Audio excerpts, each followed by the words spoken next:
Welcome back, Brooklyn Nets fans. So today, I want to talk about a few things. We have Kyrie Irving officially coming back on Wednesday. That was kind of the headliner today. I want to talk about the lineups and rotations because I believe from Saturday's loss, we kind of realized that certain lineups for this team are not going to work. You can't play DeAndre Bembry and Bruce Brown at the same time. It's just not going to work. So, and James Johnson, I forgot to mention him. But we'll talk about rotations that I want to see as a fan with Kyrie and without Kyrie. So we'll do the home game rotations and road game rotations. So we'll do that. I'll kind of touch on the Saturday night's loss. It was terrible. I live streamed that game, so if you saw my reaction to it, you know how I feel about it. But in my opinion, probably the worst and most embarrassing loss of the season for the Brooklyn Nets. They were 13-point favorites. The Clippers had legitimately 5 of their best players out that game. And the Nets had a full squad, minus Kyrie, minus Joe Harris, but you still got to win that game with Kevin Durant and James Harden versus a bunch of guys that are just, not even NBA starters, most of them. So that was a very ugly loss, and the game changed once Patty Mills fouled out. That was the big game changer, of course, and it was frustrating because if you remember, I think it was the end of the first quarter, Patty Mills had one of those fouls to give, and he gave that foul. So it was a free foul, he gave it away, and that was the reason he fouled out, was because of that extra foul he wanted to give at the end of the first quarter. So that was frustrating, and once Patty Mills was out, the Nets had no shooters. They were down to Kevin Durant and James Harden, and as I mentioned, it was DeAndre Bembry, Bruce Brown, and James Johnson. So, you're not going to really pay much attention to those guys when they're on the three-point line. And I believe the Clippers realized, hey, the Nets only have 2 shooters on the floor. Let's just double-team James Harden and Kevin Durant every time they get the ball, and that's what they did. They forced Bruce Brown, James Johnson, and DeAndre Bembry to beat them, and they could not beat them. So that's why the Clippers won that game. It was a very nice, it was a well-coached game there by Brian Shaw, so I have to give them credit. But at the end of the day, the Nets have to win that game. They only lost by 4, but when you're 13-point favorites and outright lose the game, that's embarrassing, and in my opinion, probably the worst loss of the season for the Brooklyn Nets. So I made graphics of the rotations I want to see. I made 2 of them, the minutes with Kyrie Irving and minutes without Kyrie Irving, because of course he's only going to play half the games. So this is the road games with Kyrie Irving. So we'll start off here, and by the way, the Nets play the Grizzlies tonight. We'll go over that a bit later, but I want to go over the rotations first that I want to see. So the starting 5 with Kyrie Irving, the road games, we'll see this Wednesday probably, and keep in mind, one of the big 3 may rest during these games. It's probably going to be common to see either Harden or Durant get rest when Kyrie is eligible to play, so just keep that in mind. But this is when all 3 play. I want to see James Harden at the 1, Patty Mills at the 2. We're putting Kyrie at the 3. Small lineup, I get it. Kevin Durant at the 4, Nick Claxton at the 5. So may it hurt in some cases to have 6'2" Kyrie Irving playing the 3? Sure. But this team is going to be so unstoppable offensively that I don't think it really matters. You have 2 guys that are 6'11" in the lineup, so that will help with your size and your rebounding, Durant and Claxton. And you have 2 guys that are so great at working off the ball with Kyrie Irving and Patty Mills. So you have those 2 guys working off ball, setting up for their shots. You have James Harden, of course, who can penetrate, create his own shot, make great passes. We know that. Work the pick and roll with Nick Claxton.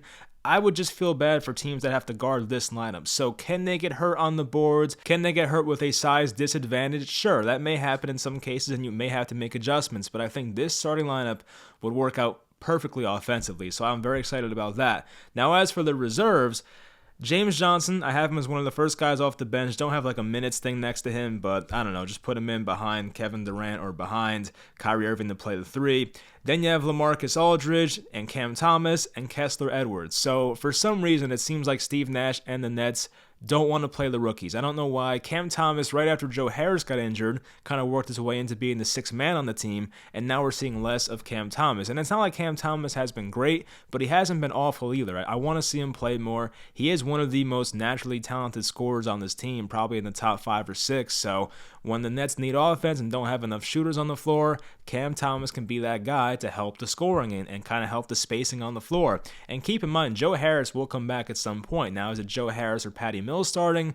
I don't know. I would assume Joe Harris gets his starting job back, but we're not really sure. We'll find out when that happens, but there's no word about Joe Harris's return just yet. So with this bench lineup here, you're going to have one superstar on the floor, whether it's Kyrie, whether it's Durant, whether it's Harden, don't matter. One of them stays on the floor, of course. You work around that. So the other 4 guys, you have James Johnson, who Could be a shooter, but more of a slasher. He's a pretty good finisher at the rim for the most part. He can be very versatile defensively, so that will help. You have your shooting big man in LaMarcus Aldridge. The pick and pop game, of course, could be working there with James Harden and LaMarcus Aldridge, assuming Harden's the one superstar in the game. Then you have Cam Thomas, a guy that can space the floor, also drive to the basket, also create his own shot. That will help. Then you have Kessler Edwards, who's your typical 3-and-D type player, brings good energy, can get the offensive rebounds when you need him to. I feel like this lineup will work out pretty well for the most part. It's pretty balanced, and the problem is when you have Bembry and Bruce Brown and James Johnson playing at the same exact time, there's no balance. It's three guys that do the exact same role for the most part. So this lineup, at least, you have three shooters, the superstar, Aldridge, Cam Thomas, even Edwards is a pretty good shooter. So 4 shooters. You have enough defense with James Johnson and Kessler Edwards. Could you add one more defender, maybe switch out one guy, maybe depending on the matchup? But we also have Bembry and Blake Griffin behind those guys. So if you're in a matchup where you're getting destroyed defensively, you can sub out Cam Thomas with Bembry and hope that works out. So there are ways around it. But if the Nets go 10, 11, 12 deep, I expect Bembry and Blake Griffin to be the other guys waiting to play. Now, Bruce Brown, Javon Carter,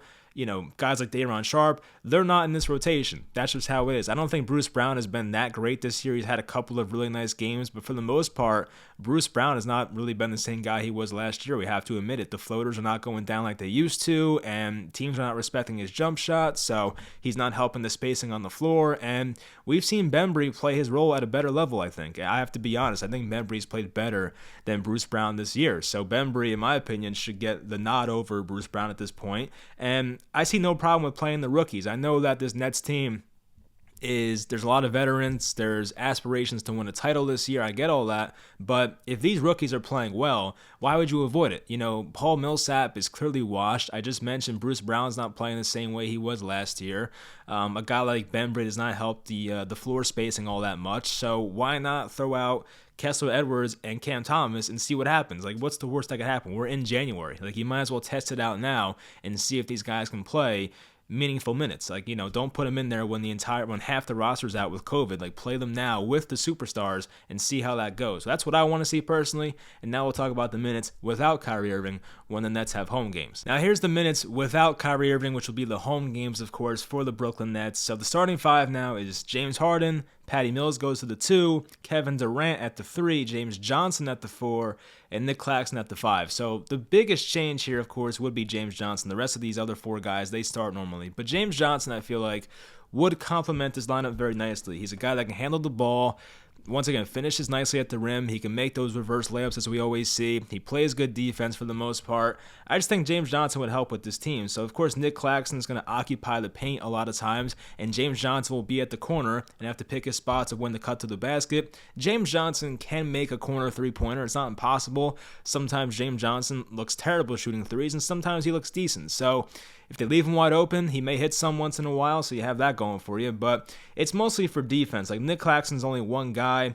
Guys like Harden, guys like Mills, Durant, he could play defense, but not known for that. He's known for scoring, obviously. But James Johnson and Nick Claxton give you 2 guys in the starting lineup that can guard each position 1 through 5. So that's what I like about this lineup. You have your offense with Patty Mills, Durant, and Harden, and you have your defensive guys with James Johnson and Nick Claxton. So can I ever see James Johnson starting for the Nets? I mean, I don't think it's happened yet, but I feel like in this scenario, who would you put in over James Johnson here? Do you want to put Bembry at the 4? Maybe. I could see that being a possibility. Do you want to throw Kessler Edwards in the starting lineup already? He might not be ready for that. I don't know. LaMarcus Aldridge, we saw that lineup 2 games ago. It didn't really work that well. It's too many shooters on the floor at the same time. Not enough defense. Cam Thomas, put him at the 3 maybe, but I don't know if that's how they want to go with that either.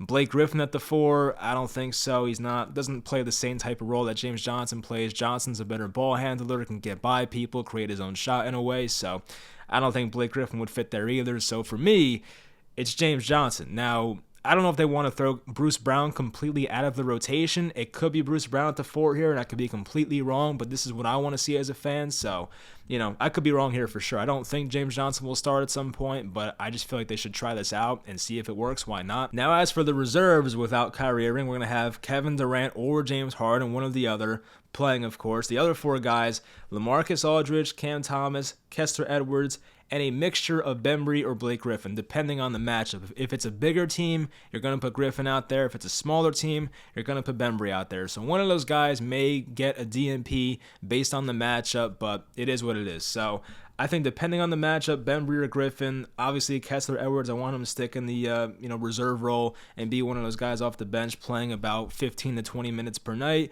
Same thing for Cam Thomas. Sometimes Cam Thomas gets hot and can help carry your offense.